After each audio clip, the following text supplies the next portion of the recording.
आपल्यासोबत उद्धव ठाकरे यांच्या शिवसेनेचे आमदार आणि नेते सुनील प्रभू आहेत।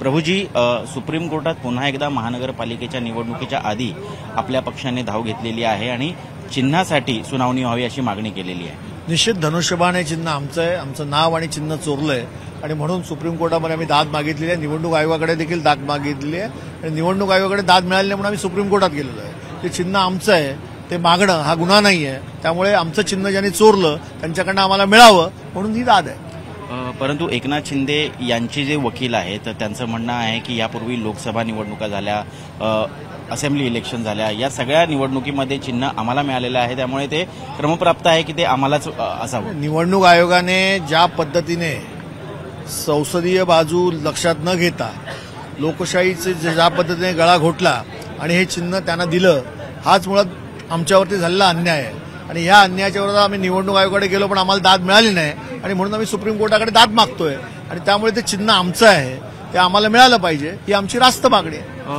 कुठले असे मुद्दे असणार आहेत आणि आधार असणार आहे ज्याच्यावरती तुम्ही पुढचा आर्ग्युमेंट करणार आहात? असं आहे की आम्ही तांत्रिकदृष्ट्या आमच्या वकिलाने पूर्णपणे बाजू मांडलेली आहे।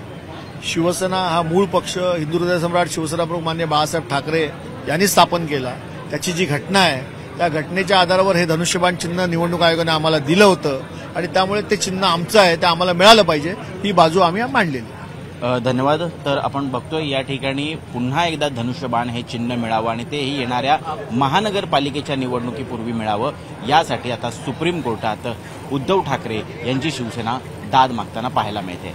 ऋत्विक भालेकर, मुंबई तक।